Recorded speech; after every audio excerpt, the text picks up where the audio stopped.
Hello friends, welcome to वर्स GS. दोस्तों, आज का हमारा टॉपिक है नर्वस सिस्टम।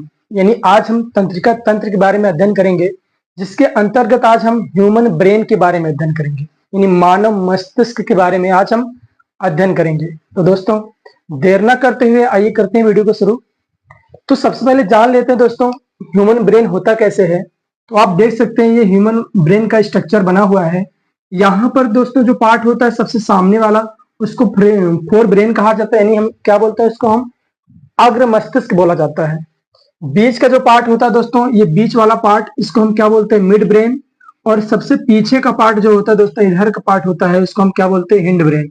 यानी सबसे सामने का पार्ट क्या होता है दोस्तों, ये वाला पार्ट क्या कहलाता है, फोर ब्रेन यानी अग्र मस्तिष्क। बीच का जो पार्ट होगा वो दोस्तों मिड ब्रेन कहलाएगा, जिसको हम क्या बोलते हैं, मध्य मस्तिष्क। और तीसरा आपका होता है हिंड ब्रेन, जिसको हम क्या बोलते हैं, पश्च मस्तिष्क बोला जाता है। दोस्तों, ब्रेन आपको पता है कि तीन भागों में डिवाइड किया गया है। यानी तीन भाग से मिलकर आपका ब्रेन बना होता है, फोर ब्रेन, मिड ब्रेन और हिंड ब्रेन। ठीक दोस्तों, ऊपर की ओर एक कवर होती है जिसको क्रेनियम कहा जाता है। यानी हमारे मस्तिष्क के ऊपर एक क्रेनियम होती है, जो कि क्या करती है, हमारे शरीर में जितनी भी कोशिकाएं होती हैं उनको सुरक्षा प्रदान करती हैं। यानी अगर क्रेनियम ना हो तो कोई आदमी अगर गिर जाए और उसको जरा सा भी चोट सर में लग जाए तो उसकी मृत्यु हो सकती है। तो इसीलिए सरकार भी कहती है, आप कुछ करिए ना करिए, लाइसेंस लीजिए ना लीजिए, लेकिन आप क्या करिए, हेलमेट जरूर लगा के चलिए। क्योंकि अधिकतर क्या करते हैं, सरकार आपकी सुरक्षा चाहती है। यानी पुलिस वगैरह भी आपकी क्या चाहते हैं, सुरक्षा चाहते हैं। ठीक है दोस्तों, आगे बात करते हैं। नीचे की तरफ जो होता है दोस्तों, इसको स्पाइनल कॉर्ड कहा जाता है। स्पाइनल कॉर्ड का मतलब होता है मेरुरज्जु। आगे बात करते हैं दोस्तों, इसी में आपका होता है पिट्यूटरी ग्लैंड, जिसको हम क्या बोलते हैं, पीयूष ग्रंथ। पीयूष ग्रंथ जो होती है दोस्तों, इसको मास्टर ग्लैंड भी कहा जाता है। सबसे छोटी ग्रंथि क्या होती है बॉडी की, तो याद रखना, पीयूष ग्रंथि होती है। कहां पर पाया जाता है दोस्तों, मस्तिष्क में पाया जाता है। इसको मास्टर ग्लैंड कहने का रीजन क्या है दोस्तों, क्योंकि बहुत सारी ग्रंथियों को कंट्रोल करता है। लेकिन इनको भी कंट्रोल करने वाले एक और होते हैं, उसको बात करेंगे इसमें हम चैप्टर में। नेक्स्ट होता है दोस्तों हाइपोथैलेमस। आप देख सकते हैं यहाँ पर हाइपोथैलेमस है, ये है पोन्स, ये है मेडुला, आप देख सकते हैं सेरेबेलम। ठीक है, ऊपर की ओर क्या होता है, सेरेब्रम होता है। आइए हम इसके बारे में अध्ययन करते हैं। दोस्तों, आज का हमारा टॉपिक है तंत्रिका तंत्र यानी नर्वस सिस्टम। नर्वस सिस्टम किसे कहा जाता है, तो याद रखना, मस्तिष्क, मेरुरज्जु तथा तंत्रिकाओं को सम्मिलित रूप से क्या कहा जाता है, तंत्रिका तंत्र कहा जाता है। सिंपल वे में आप बता सकते हैं, मस्तिष्क को मिला लें और मेरुरज्जु को मिला लें और तंत्रिका तंत्र जितने होते हैं उनको मिला लें, तो सबको हम सम्मिलित रूप से क्या बोलेंगे, तंत्रिका तंत्र बोलते हैं। एक बार फिर समझते हैं दोस्तों, हम मेरुरज्जु को मिला लें, मस्तिष्क को मिला लें और तंत्रिकाओं को मिला लें, तीनों को हम सम्मिलित रूप से क्या कहते हैं, तंत्रिका तंत्र कहते हैं। तंत्रिका तंत्र के अंतर्गत आपका मस्तिष्क भी आता है, मेरुरज्जु भी आती है और जितनी मस्तिष्क में तंत्रिकाएं होती हैं सब के सब आती हैं। ठीक है, आइए हम बात करते हैं मस्तिष्क के बारे में, यानी मानव मस्तिष्क के बारे में आज डिस्कशन करेंगे, यानी ह्यूमन ब्रेन के बारे में। तो दोस्तों याद रखना, ह्यूमन ब्रेन का जो वजन होता है ना, 1350 से 1400 ग्राम तक होता है। यानी अगर बात करें मानव मस्तिष्क का वेट कितना होता है, तो 1350 से 1400 ग्राम तक होता है। यानी हम कह सकते हैं कि 1350 ग्राम महिलाओं में पाया जाता है, क्योंकि उनका मस्तिष्क छोटा होता है। 1400 ग्राम के लगभग में क्या होता है, पुरुषों में ब्रेन पाया जाता है, क्योंकि उनका स्त्रियों की अपेक्षा ब्रेन जो होता है दोस्तों वो बड़ा होता है। ठीक, तो याद रखना, वजन कितना होता है, 1350 ग्राम से लेकर 1400 ग्राम तक। याद रखना, ब्रेन की इकाई क्या होती है, न्यूरॉन होती है। यानी कई सारे न्यूरॉन से मिलकर क्या बना होता है, आपका ब्रेन बना होता है। इसीलिए ब्रेन की स्टडी क्या कहा जाता है दोस्तों, न्यूरोलॉजी कहा जाता है। याद रखना, स्टडी ऑफ ब्रेन क्या कहलाता है, न्यूरोलॉजी। सबसे बड़ा कौन सा होता है दोस्तों, फोर ब्रेन। याद रखना, मस्तिष्क का सबसे बड़ा पार्ट कौन सा होता है, तो याद रखना फोर ब्रेन, जिसको हम क्या कहते हैं, अग्र मस्तिष्क। दोस्तों, अग्र मस्तिष्क में भी सबसे बड़ा कौन सा होता है, याद रखना, सेरेब्रम, जिसको हम हिंदी में क्या बोलते हैं, प्रमस्तिष्क। याद रहेगा। नेक्स्ट बात करते हैं दोस्तों, ये जो सबसे बड़ा होता है ये कितना होता है, तो याद रखना 5% ऑफ आवर बॉडी। ठीक है ना, यानी 5% होता है हमारे बॉडी का। हमारा जो ब्रेन होता है दोस्तों, हमारी बॉडी कितना परसेंट होता है? 5% होता है। ठीक, आगे बात करते हैं इसकी एक्टिविटी, यानी मस्तिष्क की एक्टिविटी को चेक करने के लिए दोस्तों हम क्या कराते हैं? ईईजी। ईईजी करवाया जाता है मस्तिष्क की एक्टिविटी को जांचने के लिए। दोस्तों इसके पहले हमने आपको बताया था कि हृदय की एक्टिविटी को जांचने के लिए हम क्या करवाते हैं? ईसीजी करवाते हैं। ईसीजी यानी इलेक्ट्रोकार्डियोग्राफी। लेकिन हम मस्तिष्क की एक्टिविटी चेक करवाने के लिए, जांचने के लिए कि मस्तिष्क हमारे ठीक ढंग से काम कर रहा है, तो इसके लिए हम क्या करवाते हैं? ईईजी। ईईजी का फुल फॉर्म क्या होता है? याद रखना, इलेक्ट्रोइंसेफ्लोग्राफ। अब दोस्तों मस्तिष्क में कुछ रोग हो जाते हैं, इसको हम क्या कहते हैं? मेनिंजाइटिस। क्या कहा जाता है? मेनिंजाइटिस। ये मस्तिष्क का रोग है। इसी को क्या कहा जाता है? ब्रेन फीवर, यानी मस्तिष्क का बुखार कहा जाता है इसको, मेनिंजाइटिस को। एक रोग और भी होता है जिसको हम क्या बोलते हैं? एल्जाइमर। ध्यान देना, एल्जाइमर से कौन सा अंग प्रभावित होता है ह्यूमन बॉडी का? तो याद रखना मस्तिष्क होता है। ये भी एक प्रकार का क्या है? ब्रेन डिजीज है। ठीक है दोस्तों, आइए हम आगे चलते हैं दोस्तों। हमारा जो मस्तिष्क होता है 3 भागों से मिलकर बना होता है। आपको पहले बताया गया हमारा जो ब्रेन होता है वो 3 भागों से मिलकर बना होता है। पहला भाग कौन सा होता है? फोर ब्रेन, दूसरा मिड ब्रेन और तीसरा कौन सा होता है? तो आपको पता है हिंड ब्रेन होता है। तो बात करते हैं सबसे पहले फोर ब्रेन के बारे में। फोर ब्रेन जिसको हम अग्र मस्तिष्क भी कहते हैं। याद रखना फोर ब्रेन के अंतर्गत क्या आता है? सबसे पहला आपका सेरेब्रम आता है, यानी जिसको हम क्या बोलते हैं? प्रमस्तिष्क। दोस्तों फोर ब्रेन को 3 भागों में डिवाइड किया गया है। पहला आपका होता है सेरेब्रम, दूसरा आपका होता है थैलमस, तीसरा आपका होता है हाइपोथैलमस। यानी अग्र मस्तिष्क को 3 भागों में बांटा गया है। पहला कौन सा होता है दोस्तों? सेरेब्रम होता है, दूसरा थैलमस होता है, तीसरा कौन सा होता है? हाइपोथैलमस। प्रमस्तिष्क कहा जाता है सेरेब्रम को। सबसे बड़ा पार्ट होता है, यानी ह्यूमन ब्रेन का सबसे बड़ा पार्ट तो आपका क्या होता है? फोर ब्रेन होता है। उसके अंतर्गत सबसे बड़ा कौन सा होता है? याद रखना सेरेब्रम होता है। ये क्या करता है? किसको कंट्रोल करता है दोस्तों? याद रखना सोचने समझना, यानी सोचना समझना, यादाश्त और बुद्धिमत्ता, और कह सकते हैं आईक्यू लेवल, इन सबको ये कंट्रोल करता है। याद रखना दोस्तों सोचने की क्षमता, समझने, यादाश्त और बुद्धिमत्ता, इन सबको कंट्रोल करने वाला कौन होता है? तो याद रखना सेरेब्रम होता है। अब आप दिमाग लगाइए थोड़ा सा, जब आप किसी चीज को याद करते हैं तो आप अपने यहाँ पर क्या करते हैं? इसको थोड़ा सा मतलब पुश करते हैं कि बताइए भैया कहाँ पर हमने इसको देखा था। तो याद रखना क्योंकि यहाँ पर क्या होता है? सेरेब्रम होता है। अगर किसी चीज को आप याद करते हैं तो यहाँ पर पुश करने मतलब क्या है? आप उस चीज को मतलब जगाना चाहते हैं अपने सेरेब्रम को, भैया बताइए कहाँ पर हमने इनको देखा। जैसे मान लीजिए किसी को आपने देख लिया कहीं पर और वो व्यक्ति याद नहीं आ रहा है कहाँ पर देखे थे, कहाँ पर देखे थे, ऐसे करते हो, हाँ वहां देखे थे। तो याद रखना क्योंकि यहाँ पर सेरेब्रम होता है जो कि यादाश्त का भी क्या होता है? यादाश्त को भी कंट्रोल करता है। ठीक, याद रखना सोचना समझना, यादाश्त, आईक्यू लेवल, इन सबको कौन कंट्रोल करता है? आपका सेरेब्रम कंट्रोल करता है। कंट्रोल का मतलब होता है दोस्तों नियंत्रित करना, यानी ये सब जितनी भी चीजें होती है सब किसके अंतर्गत आती हैं? याद रखना सेरेब्रम पे, यानी सबको ये कंट्रोल करता है। नेक्स्ट बात करते हैं दोस्तों थैलमस। थैलमस के बारे में बात करते हैं। ये भी किसका पार्ट है दोस्तों? फोर ब्रेन का। थैलमस क्या करता है? दर्द, ठंडा, गरम, इसका एहसास दिलाता है। यानी अगर आपको एक कील चुभ जाए या फिर कह सकते निडिल अगर चुभ जाए तो आपको दर्द होता है। ये कैसे पता चलता है? ये कौन बताता है? तो याद रखना हमारा जो होता है थैलमस वो बताता है। ठीक है ना। अब अगर मान लीजिए थैलमस काम ही ना करे, डिस्टर्ब हो जाए तो भैया आपका कोई हाथ भी काट कर लेके चला जाए तो आपको पता नहीं चलेगा, क्योंकि दर्द तो होगा नहीं, क्योंकि पेन का एहसास कौन कराता है? थैलमस कराता है। ठीक है। अब आपको कोई चीज अगर मान लीजिए लोहे की राड है वो गर्म है और आप उसको टच कर रहे हैं वो गर्म लग रही है, तो कौन ये बताता है? कि तो याद रखना थैलमस बताता है आपको कि वो चीज गर्म है। पानी ठंडा है, बर्फ ठंडा है, तो उसको कौन बताता है? थैलमस बताता है। नेक्स्ट बात करते हैं दोस्तों हाइपोथैलमस। ये क्या होता है भैया? तो याद रखना ये क्या करता है? पीयूष ग्रंथि को कंट्रोल करता है।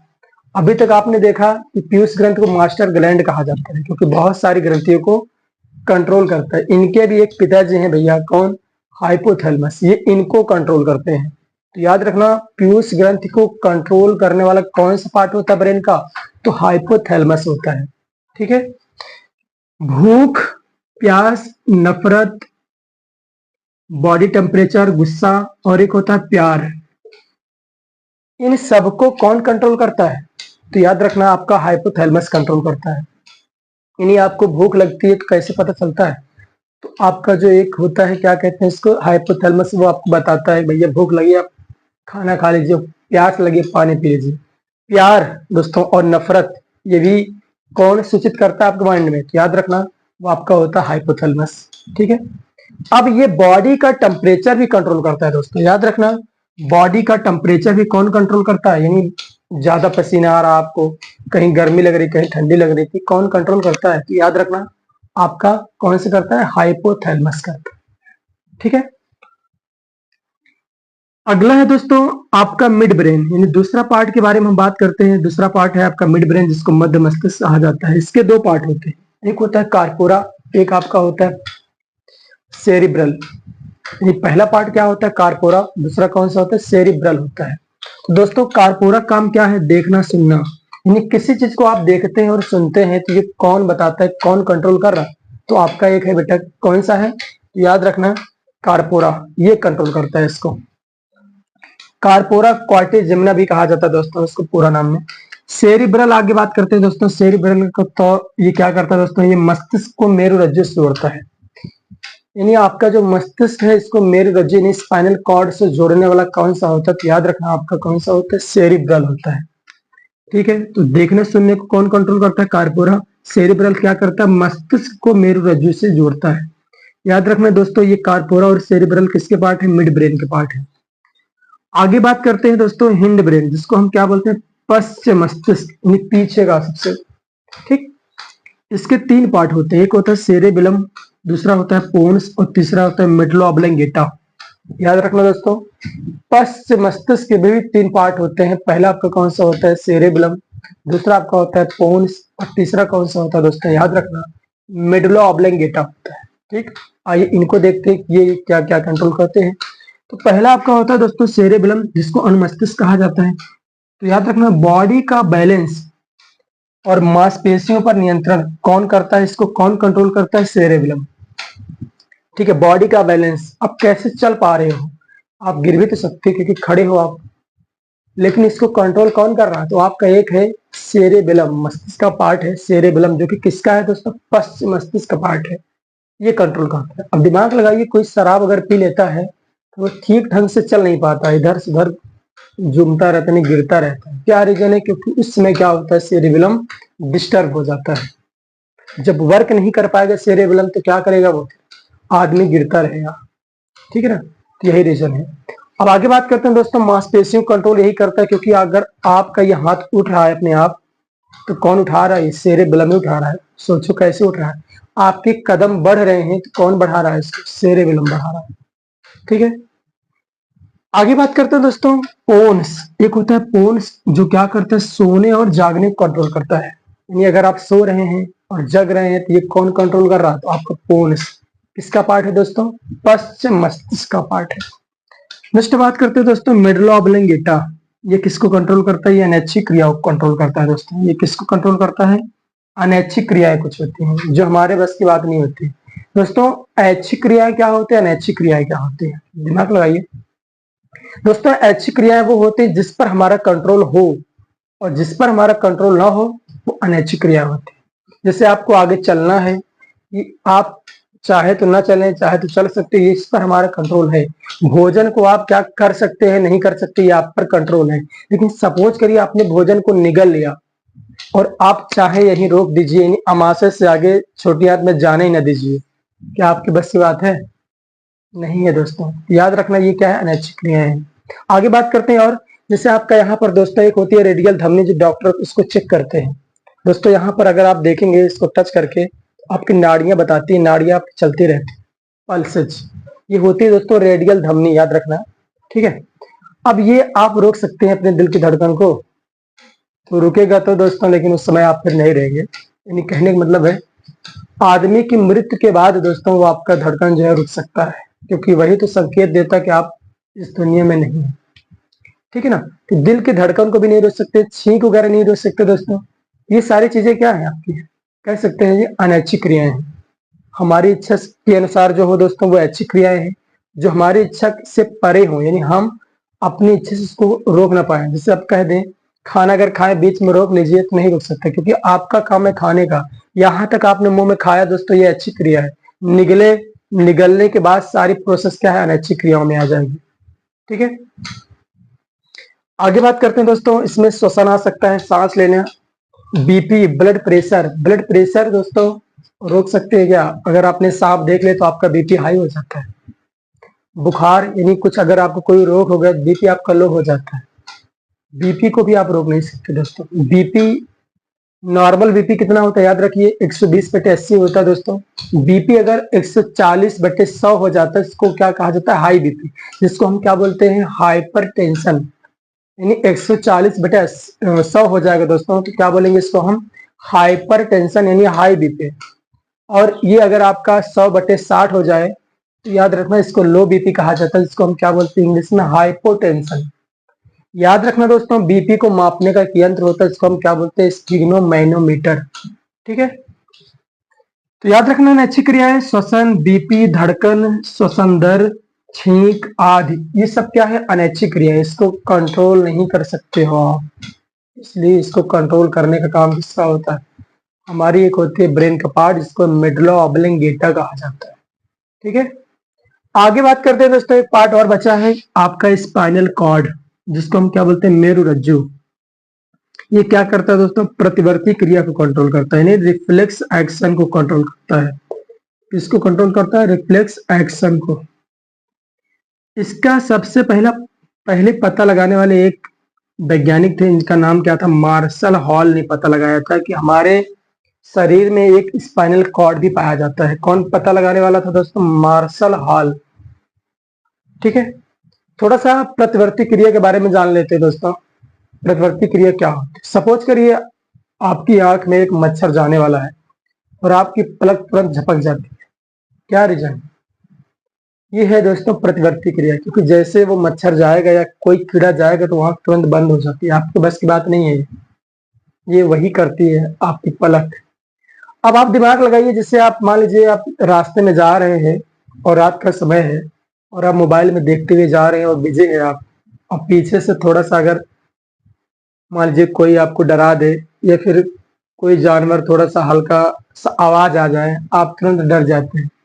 तो याद रखना उस समय आपका ब्रेन जो होता है वो क्या होता है, बिजी होता है। तो उस समय काम कौन करता है, तो आपका स्पाइनल कॉर्ड काम करता है, इसको हम क्या बोलते हैं, मेरुरज्जु बोलते हैं दोस्तों। ठीक है, तो प्रतिवर्ती क्रियाओं को कंट्रोल करने वाला कौन सा होता है दोस्तों, आपका मेरुरज्जु होता है। जैसे आपने किसी चीज को टच किया तुरंत हटा लेते हैं, कौन कौन कंट्रोल कर रहा है, इसको आप रख ही नहीं सकते हो आप, क्योंकि ये सारी चीजें अपने आप होती है, इसको मेरुरज्जु कंट्रोल करता है। ठीक है, तो वीडियो आपको कैसा लगता है दोस्तों, आप कमेंट बॉक्स में जरूर बताइए। वीडियो अगर आपको पसंद आता है तो आप वीडियो को शेयर कीजिए। मिलते हैं नेक्स्ट वीडियो में दोस्तों इसी तरीके से। जय हिंद।